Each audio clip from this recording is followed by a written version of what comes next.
Hello, everyone. Welcome to another episode of Bright Spots. Tonight's show is going to be great. I'm so excited to share with you our guest, Paul Zuros of the Historic Fort Steuben. He's going to catch us up on what's going on, what's coming up, all the things that are going on in Steubenville as far as the fort, and maybe even talk a little bit about his articles that he writes for the Weirton Daily Times. So, what kind of a week are you having, guys? I'll tell you what, this has been an incredible week since we met last week.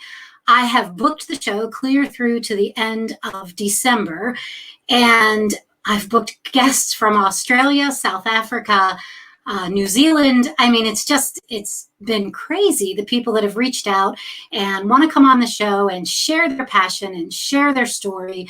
So I encourage you that if you know someone that's a bright spot, let me know. I would love to have them on a future show. We are having a special episode on October the 1st. It is open enrollment for Medicare, and there's a lot of questions revolving around what that means, how to do it, how to change your plan if you want to do that. So Tracy McManaman, sorry about that, McManaman is going to come on. He is a Medicare specialist and expert, and he's going to help you navigate some of those questions. So be sure and join us. That is a Thursday, so that's a different date for our typical Bright Spots, which happen every Wednesday. So mark your calendars. It is on the website. It is on the Facebook page. Just make sure you know that to come back on that Thursday, I think it's October 1st at 7 o'clock. So I do hope you're having a great week, and I'm glad that you've decided to join us here on Bright Spots yet again this week. And I'm going to introduce our guest now, Mr. Paul Zuros. And folks, if you are tuning in, please be sure and let us know you're here. Drop us a comment down below. Let us know where you're tuning in from. And if this is your first time tuning into Bright Spots, I'd love to know that too. So just leave us a message. And if you have questions for Paul while we're going along, don't hesitate to stick them in a comment. Type right below, and we'll get those questions answered for you.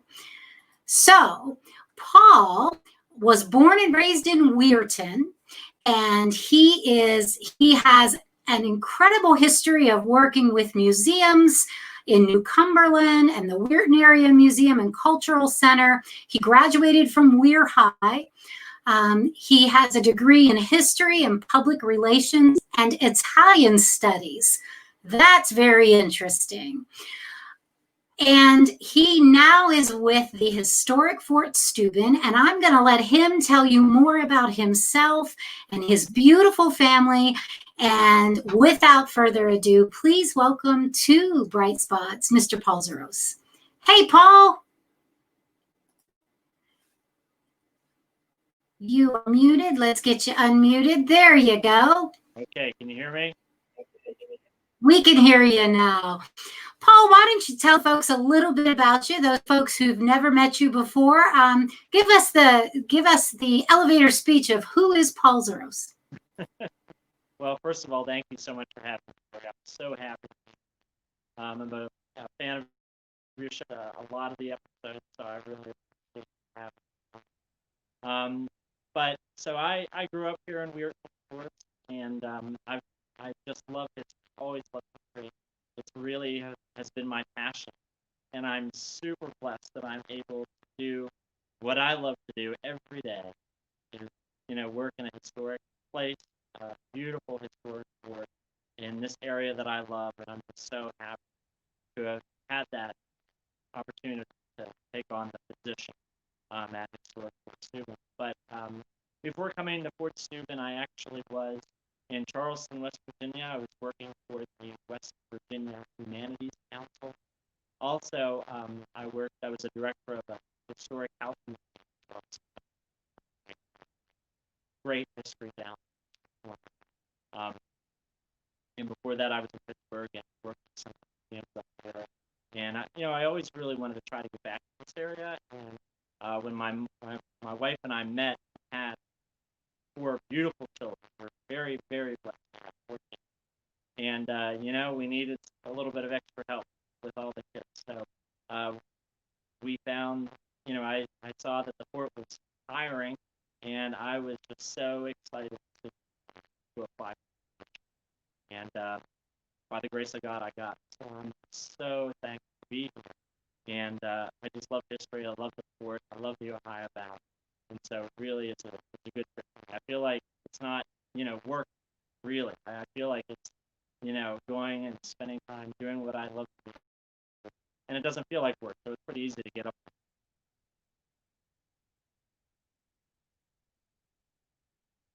Oh, you're muted, Lori.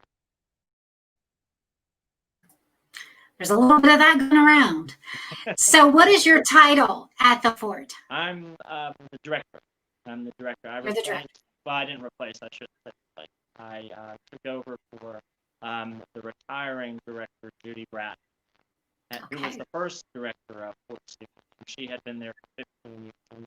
And so she's still with us. She's sort of in semi-retirement, and she still does a lot for us. So we're really thankful. And for me, too, having her there and being able to bounce ideas off her, Sure. what works, what doesn't. So it's been a real blessing to have her. And of course, the president of our board, Jerry Brillick, also the mayor of Louisville, he spends a lot of time at the fort to be with us. We can't do anything really without them. It's really the bedrock of stuff. Yeah, they're great ambassadors for Steubenville. They really are. Yeah. Yes, Jerry said, don't take any job away from him. If I take any job away from him, don't take cutting grass. Really. Well, there's a lot of grass to cut there. There is a lot of grass. Yeah. So, at the fort, what is your favorite part of your job? Oh, wow. So there's a lot of facets to my job.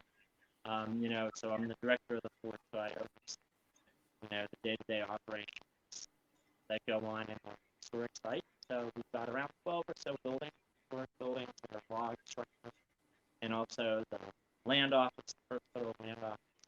We have the visitor center and all that goes on there. We have a museum shop. We also have the amphitheater, so we have concerts. I hope that most of your viewers who attend our Thursday summer concert, we couldn't have a lot of this, everything that's going on.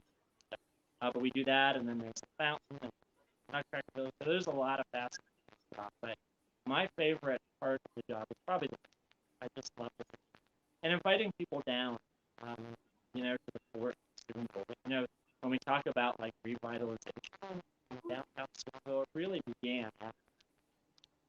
That's really where, everything sort of took off. And it's really an incredible story when you think about the fort and that block of 3rd Street in Market Adams.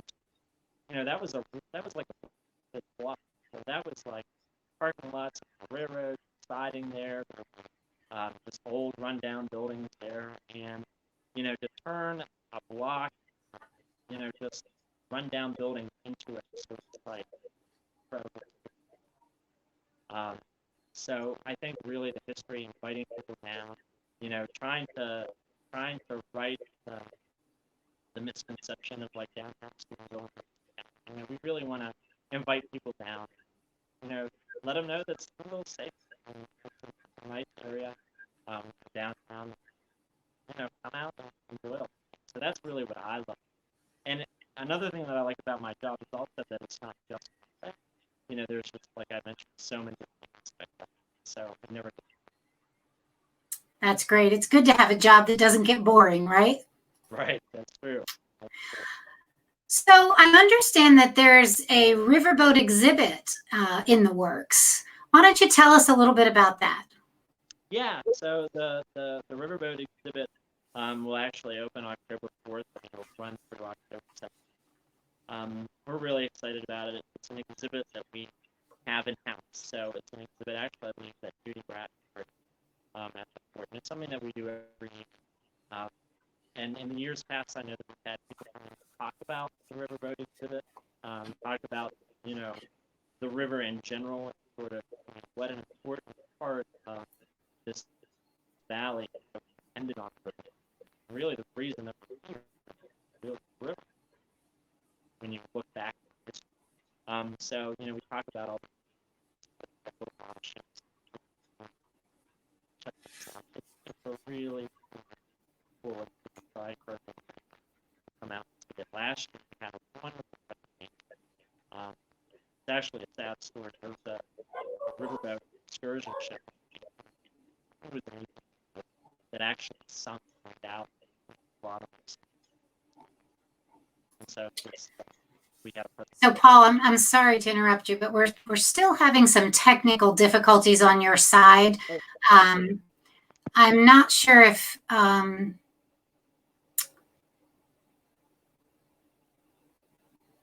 not sure why, but you're breaking up pretty good. sorry. No, don't be sorry. It's technology. It's what it is. Do you have, I know you're using your iPad. Do you have a cell phone? Yeah. Why don't you try to connect through your cell phone? Yes, I will do that. That might be a little better connection. Okay. Let's try that. All right. So folks, while Paul does that, we'll just talk a little bit about the historic Fort Steuben and what I know about it, which is not nearly as much as Paul, but there are wonderful things to do down there. I have always enjoyed the nutcrackers that come at Christmas time. I think everyone has their favorite nutcracker, and I'm going to share with you the Nutcracker website right now. And if you want to learn more about what's going on at the fort, they do have a couple of different websites, and I see that Paul is back. So let's see. There he is. Let's see if that's better. Is that better? Oh, that's much better, much better, much better. So let's go back to our conversation. That I didn't think to tell you to do that before we went on the air. So you were talking about the riverboat. So let's start from the beginning, because I don't think we got a whole lot of what you said. Okay. So much better. Is much better? Good. Yes. Wonderful. So the riverboat exhibit will actually be at the fort from October 4th through the 17th. And it will be in our big room. And actually, we just renamed that room in honor of Judy Bratton, who was our previous director. And so I sort of teased her and I said, anything to do in that big exhibit hall, as you walk into the fort, go straight back to the big room, big window. I said, I'm going to call it the Judy Bratton, the riverboat exhibit, Judy Bratton exhibit hall. And she sort of laughed and said, we've never called it by its name. Also, please don't do that. But anyway, we're going to have this the riverboat exhibit, and really, it's just a celebration of the riverboat, talking about sort of all the things that are important because of the river. Really, the reason that we're here in Steubenville, and all these communities sort of have hung up alongside of the river. And that is, sort of what we talk about in the riverboat, talking about, how important river traffic was, the commerce. On occasion, we do have special events where we have speakers come in, talk about, the river, riverboats, sort of history from that perspective. Last year, we had a really interesting talk about a actual excursion ship that sank in like the 1880s, like the south end of Steubenville, and sort of all the information that was that came because of that. So it was a really interesting presentation, and hopefully we'll be able to do things like that again in the future. Fabulous. And folks, if you're just tuning in, this is Bright Spots, and our guest tonight is Paul Zuros, director of the historic Fort Steuben in Steubenville, Ohio. And we're talking a little bit about some of the activities up there. And of course, because of the pandemic, some things have had to be altered and changed a little bit. Like the Thursday concerts, they had to cancel a lot of those. I know a few of them happened. But then they were all pretty much canceled, right?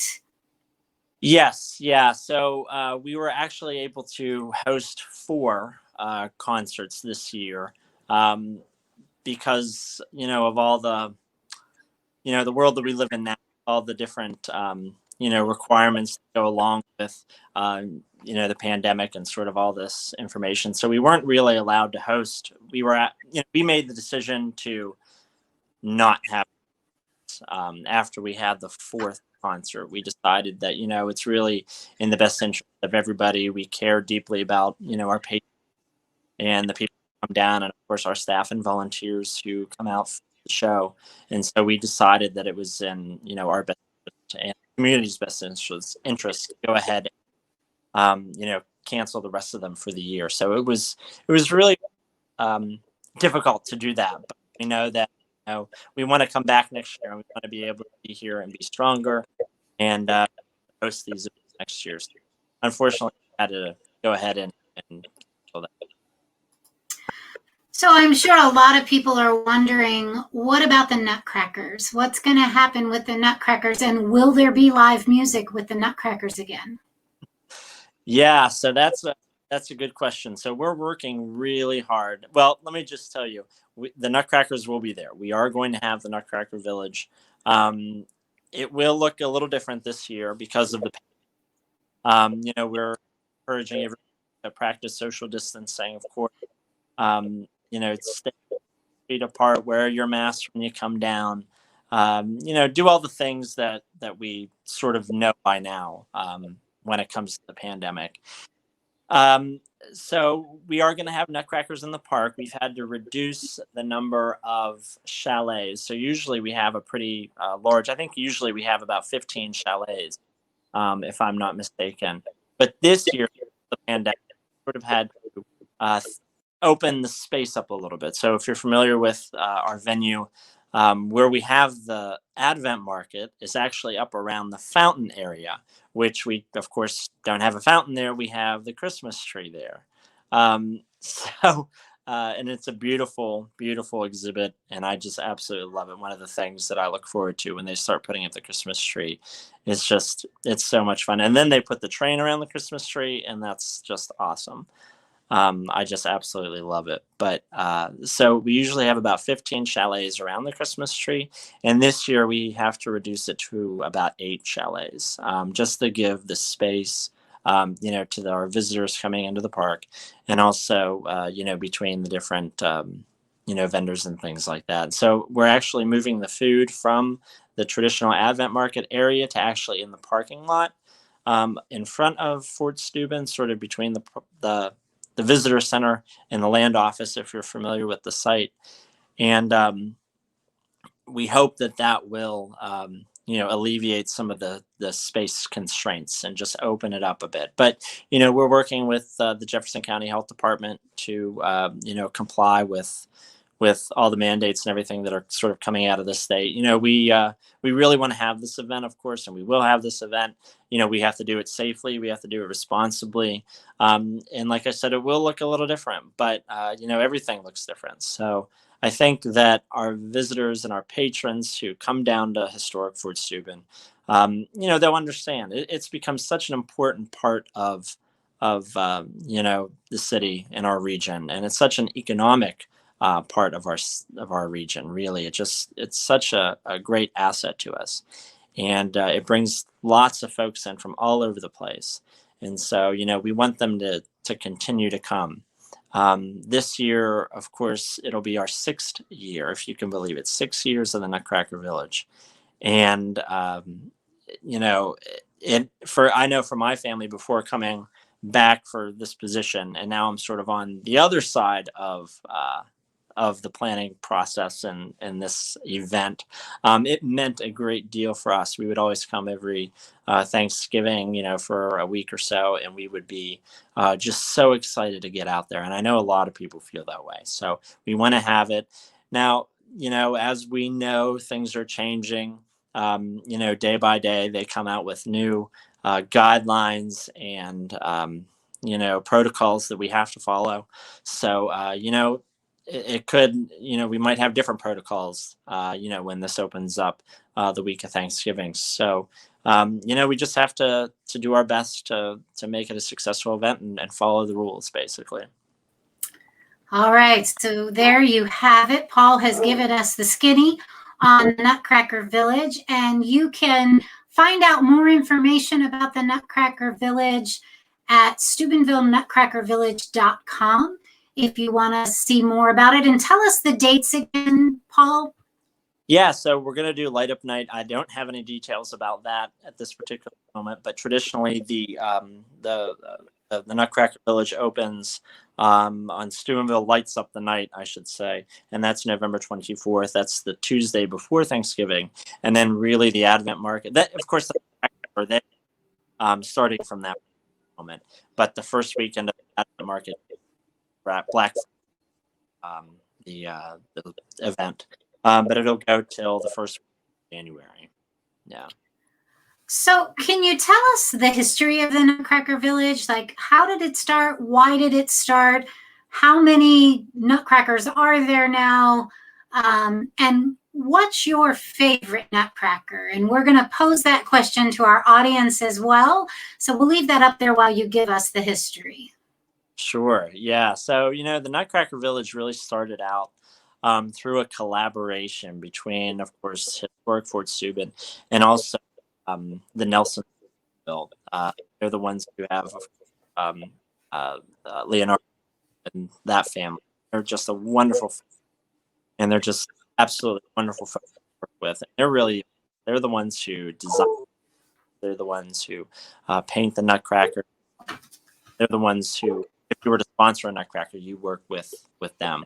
They're super folks. We're so excited.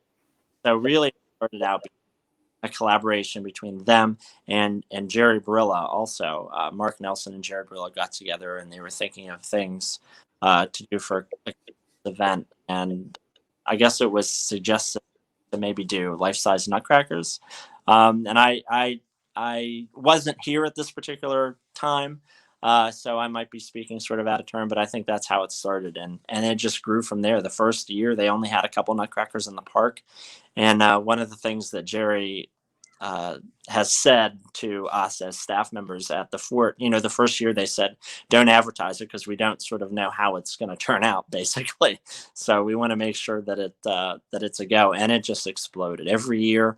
They were adding more and more Nutcrackers to the exhibit. Now this is our 6th year, and we have, I believe that there's about over 108, well, about 180 Nutcrackers at this particular moment. So there's an awful lot of Nutcrackers that are going to be spread out. Now, because of the space constraints in the park, this year we're going to have like around 50, only because we need to space it out. The rest of them will be scattered on the street, on 4th Street, just to give you some more space because of the pandemic. Of course, we can't be close together. So we are expanding it a little bit as far as the footprint of the Nutcracker Village. But so yeah, that's how it started. And every year, they're adding new ones. I don't have any details this year about which ones are new or not. But I would say, oh, wow. So my favorite Nutcrackers, there are just so many really cool Nutcrackers. And it is so neat to see the families that come through and who will find their favorite Nutcracker and pose by that Nutcracker and get their photo taken.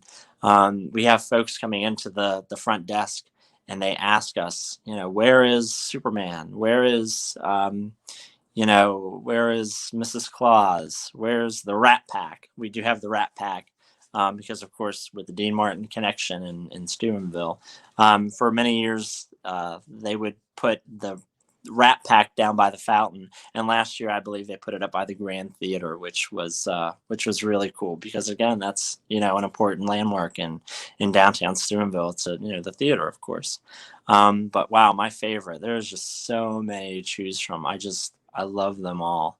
It might very well be St. Francis DC. We've got there, and that's the one that I always go to get my picture taken. I absolutely love him. Yeah. So cool. That's awesome. That's awesome. I like the bride and the groom. I think they are pretty cool.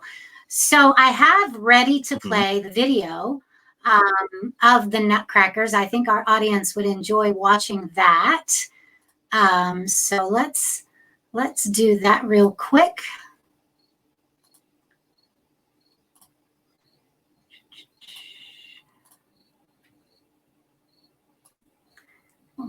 full screen.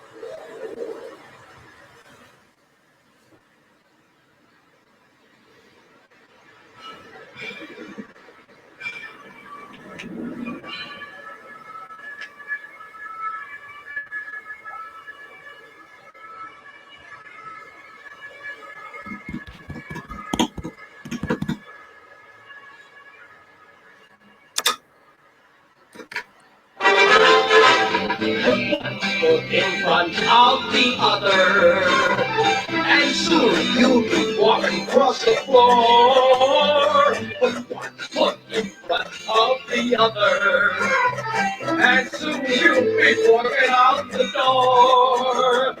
You never will get where you're going if you never get up on your feet. Come on, there's a good tailwind blowing. A fast walking man is hard to beat. Put one foot in front of the other, and soon you'll be walking across the floor. Put one foot in front of the other.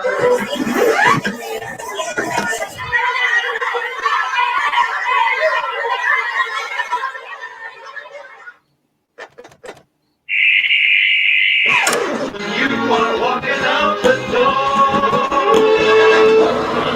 in front of the other, and soon you are walking across the floor. Put one foot in front of the other, and soon you'll be walking out the door.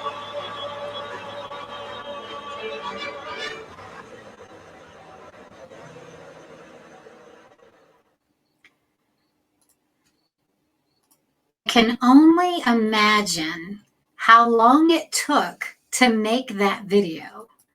Oh, yes. I mean, I can only imagine, because you would have had to move each part. Yeah, that's crazy. That's crazy. I love watching that. I think I watch that every year just because it kind of gets you in the mood to go see the Nutcrackers, And folks, we really want you to chime in and tell us what your favorite Nutcracker is.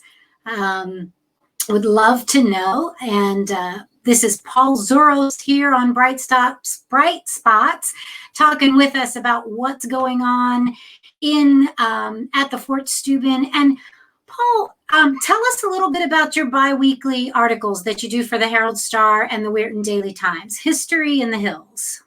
Yes, yeah. So it's something that I have really enjoyed doing recently. It actually started this week will be a year those articles, and I have just enjoyed them so much. It actually came up at a board meeting about a year ago that we had at the fort, and one of our board members suggested that maybe it would be a good idea if I wrote something about the history of our area for the paper and do sort of a column.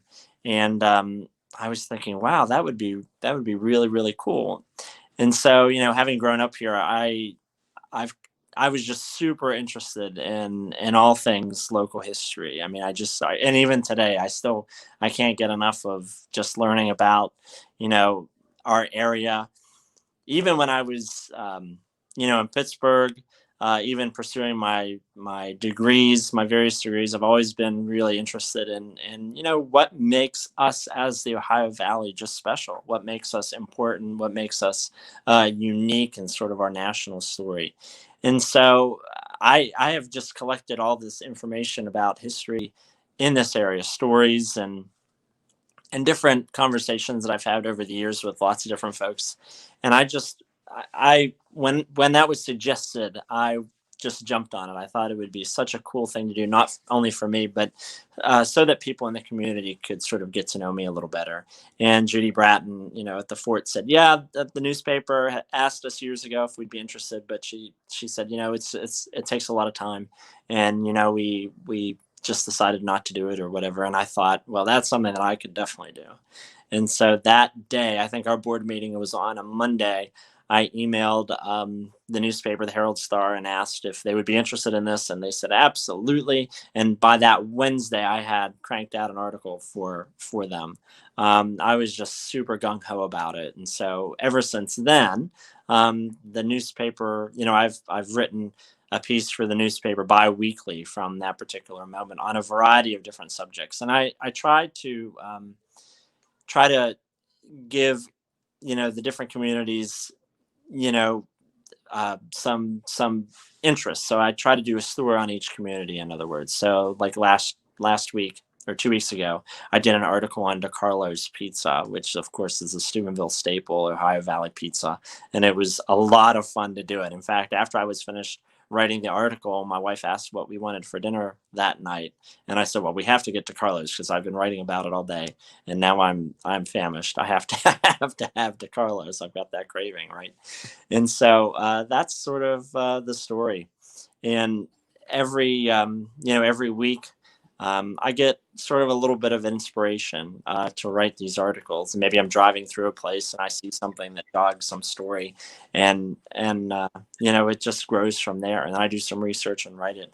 I'm very lucky to have a lot of family in the area who provide me with a lot of good stories, and also the folks that work for it. One of my favorite articles was on the Hub, and I don't know if a lot of your viewers. I remember the Hub. Yeah. So I am not old enough to have remembered the Hub.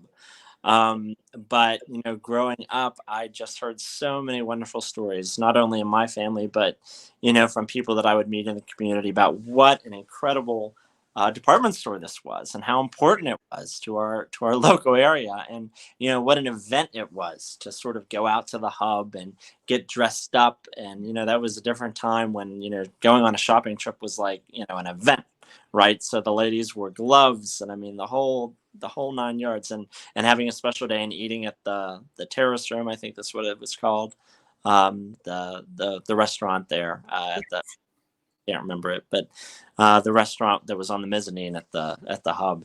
And so those sorts of things, and that's really what I'm trying to capture is really to encourage people to reminisce and learn about the importance of our area. Well, that's where we went to see Santa Claus, was at the Hub. Oh, cool. That was where Santa was each year. So yeah, absolutely. Yeah, some good stories. So have you learned anything in doing these stories that really shocked or surprised you? Yeah. So, like I said, this is number 27. This one that will appear this Saturday will be number 27. So I have learned a lot. I sort of knew when I was starting that I would quickly run out of my own stories if I did that, or what I've known. So I've done a lot of reading. There is a surprising amount of primary documents and primary research, and a lot of books that have been written on the history of like Steubenville, the North, West Virginia, Hancock County, Brooke County, and the Upper Ohio Valley. And so there's a lot out there. So there is a surprising amount of information that you can go through. I think probably one of the things that I learned about is one article that I did about like the area that is like right across from the fort. So that area would be like where the old city building was in Steubenville. Of course, we've got the city building that's there now, but in that green space across the street, that area in the 19th century was actually the location of the market house of Steubenville. And it was the second structure that was there. So there was a field there before. So like when Steubenville was settled in like 1797 and that sort of area, that was actually the whipping post for Steubenville. Steubenville had a whipping post. It would be the area right across the street from the the courthouse. And I learned that right in that little area, there was an awful lot of history, an awful lot of history. And what I love about the story about the market house in particular is that sort of in the late 19th, or maybe around 1870 or 1880, that market house fell into disrepair. And the city of Steubenville really wanted to replace it. And the city council, there was like two factions about should we replace it? No, it's going to cost too much money. So there was some controversy about that. And so one night, actually, there was a unknown group of people who came in the middle of the night and took the building apart, if you could believe it. It was like a wooden frame structure. They took it apart in the middle of the night. There was a mob of people. And the next morning, gone. The market house, the mayor's office was on the second floor. Took this whole building down. It's really an incredible story. Wow. And then of course, the city was then forced to rebuild something because they didn't have the chambers anymore. And the mayor's office was gone. Wow. So that kind of stuff I just absolutely love. I think it's so fascinating, for this area. So we do have one person chimed in about their favorite nutcracker, and I think this person may be related to you. Strega Nana Nutcracker. Yes. I would presume that's your beautiful wife. Yes, my beautiful. And you have an admirer, Hayes Strader, says he worked with you and you know your stuff. And I'm going to agree with that. You definitely know your stuff. History is always interesting. There's always, great things to talk about when it comes to history. And the land office, is that, what exactly is the land office? So the land office is one of my favorite buildings. Earlier, what my favorite part of the fort is. The land office is definitely one that I absolutely, the fort, the buildings of the fort, of course, old project was started in 1986, and it took us about 20 years or so. Actually, I think they had the idea in 1986. Things didn't get started till like 1989 or whatever, and the fort was finished in 2009. So it took us 20 years to rebuild the buildings down there that you see, the actual fort structure. So when we have visitors who come through the fort, they do the fort first, and then we take them up to the land office, and that's the little log building that if you pull into our parking lot and you park, it's the log building that's sort of up behind a fence around the site. And so that building is like the real deal. Okay, so that is an actual, true historic building that we have, at the fort. So that building actually started out as the first federal land office in the Northwest Territory. So the first federal land office, basically, I would say, in Ohio, and the 5 states that made up the Northwest Territory. And it was built around 1800 or 1801, actually, where the post office is in downtown Steubenville. And that basically was the site where if pioneers, frontiers people were coming over to Ohio, they're crossing the river, and they want to settle in Ohio, they're going to stop at the land office and they're going to purchase land. And there's lots of different rules and regulations and lots of different rules that have changed in the time that the land office was in existence. But at first, the one and only registrar there was a fellow by the name of David Hogue, and he actually came out of what we would call Little Washington, Washington County, Pennsylvania. And so he came there, he got the job as the registrar. So it was his job to meet with, prospective buyer and basically look at the land maps of the survey that was done in the 1780s. And that's the reason why the fort is there. And I could go on ad nauseum about the history of all this.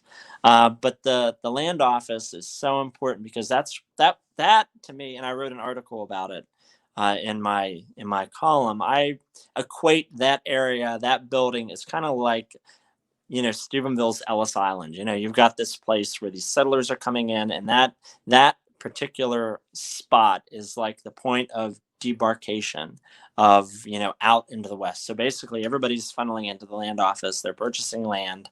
The minimal purchase was 640 acres, $1 an acre in those days. And you would pick your land. The land registrar had all these books, and you would go through and pick out the section of land that you wanted to buy, and then you would purchase it and go out there. And there were some descriptions about sort of what the land looked like, and if it was good farming or whatever, and all that stuff. If there was like a lake on it, or good trees, or on and on.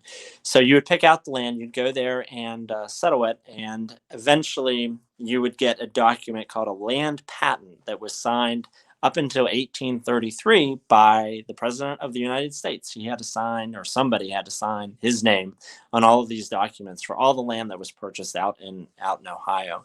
So that building was moved so many different times in its history. It was moved, I think, 4 or 5 times,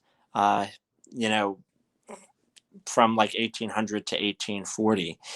And it ended up down at sort of like where the end of the Market Street Bridge is. If you're coming down into Steubenville, off to your right is sort of like the exit for the post office. There was like an Italianate mansion there. It was built by a Steubenville merchant, and the land office was there. The building is like a log building. So if you can imagine like Lincoln logs, you could just pick it up and move it and reassemble it with, pretty easy. It would be an easy job to do that. So they would do that quite often. And that's what happened to the land office. So it ended up there at the end of the bridge. Of course, the bridge wasn't built yet. And a merchant purchased the property, and he didn't want to live in a log house. So he built this beautiful Italianate mansion there. It was a brick building. And it actually stayed there until 1940. And they went ahead and demolished that building. And, in Steubenville, we're really lucky. We have a really good oral history, which greatly aids me, as a historian in our area. But they knew that the land office was there. And so by some miracle in 1940, a group of, prominent citizens got together and saved the land office. And they moved it up on Sunset Boulevard, across the street from where Eastern Gateway is today. It was up in that general area, and it became a museum basically. And during those years, during the Second World War, it actually served as the county Center for Civil Defense. And so that was basically a group of people who were watching out for, any sort of sabotage, any sort of enemy action during the Second World War. They actually built a cupola on the top of the building so they could look out for enemy planes during World War II. This area, with our steelmaking past, was really like a target during the war.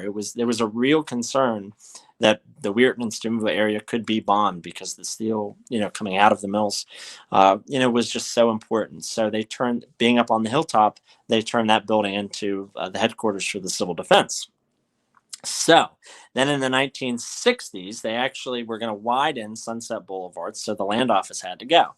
So they moved it down to what they would call Lighthouse Point. And I don't know if you remember it. It was at the end of the old Fort Steuben Bridge at the northern end of Steubenville.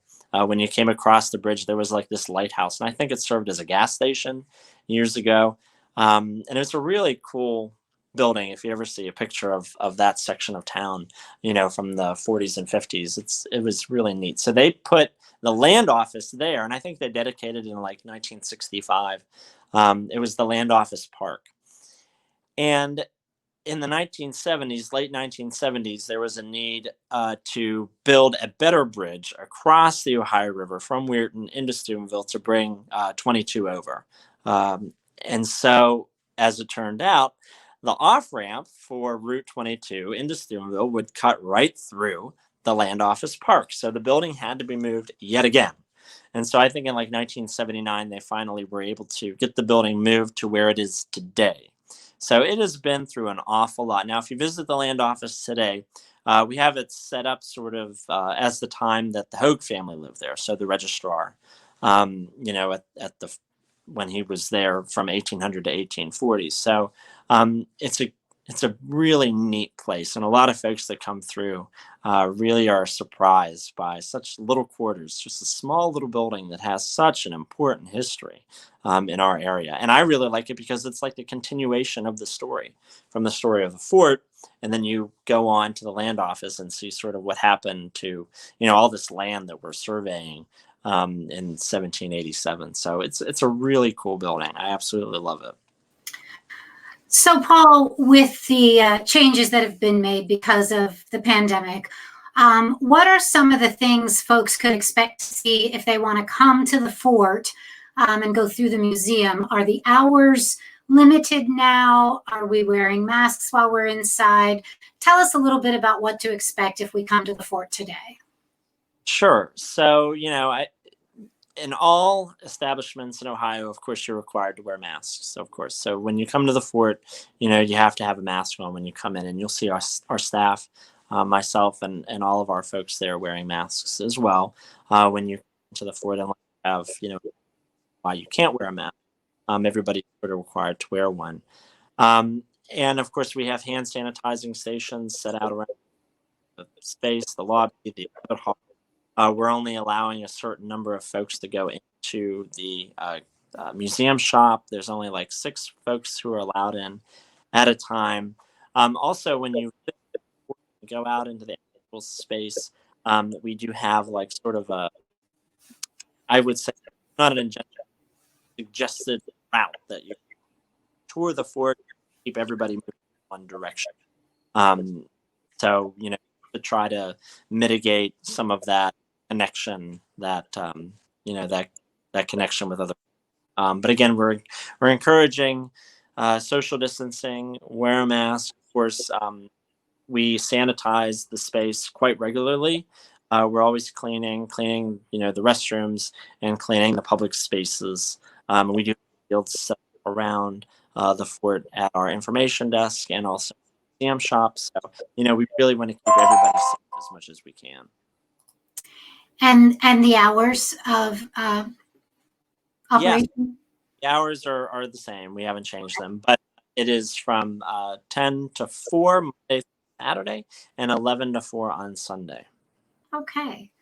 So, Paul, is there anything that we haven't covered this evening that you would like our listeners and our watchers to know?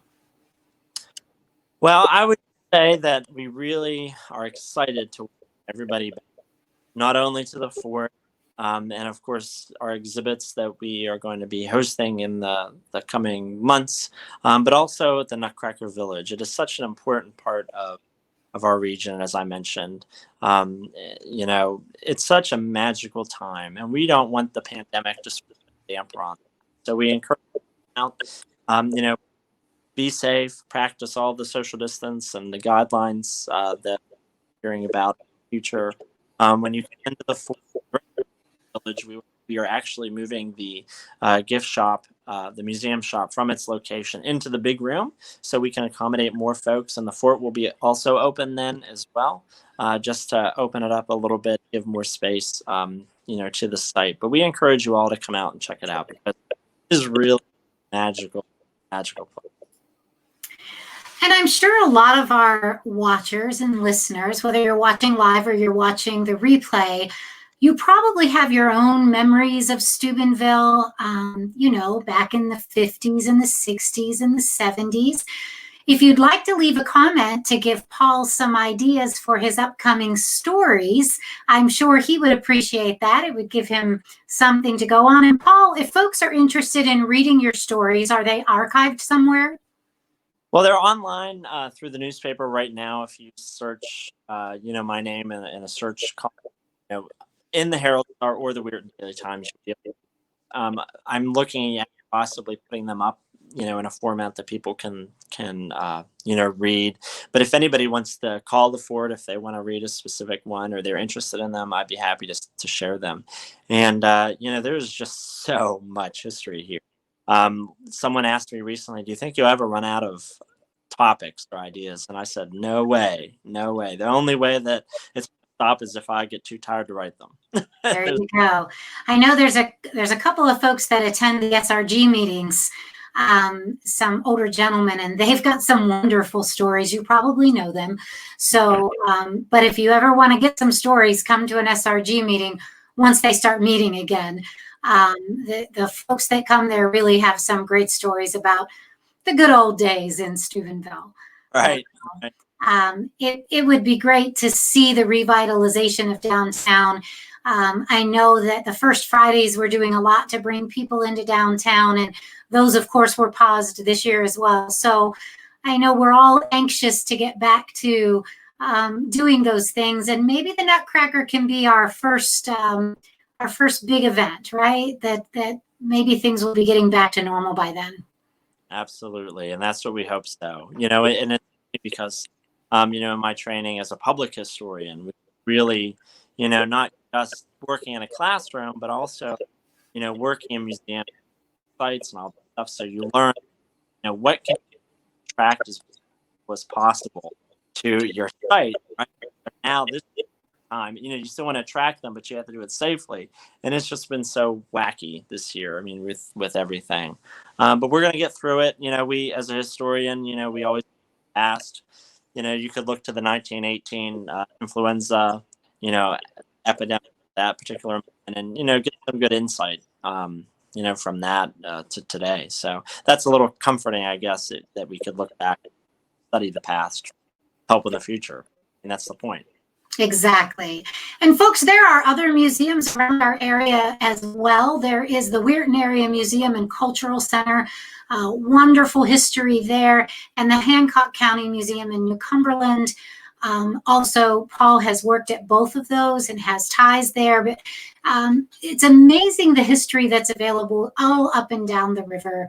And it's great to be able to go to those small museums and really kind of get a firsthand account of what life was like 100 years ago, or even further back. So, Paul, thank you so much for being my guest this evening. I truly appreciate it. And folks, if you are tuning in for the replay or live, please make your comments, give Paul some ideas on some things that he might be able to write about in his upcoming shows or his upcoming articles, and feel free to make suggestions for guests for upcoming shows here on Bright Spots too. I wish you the very best. Please keep shining your light everywhere you go, and come back next week for another episode of Bright Spots.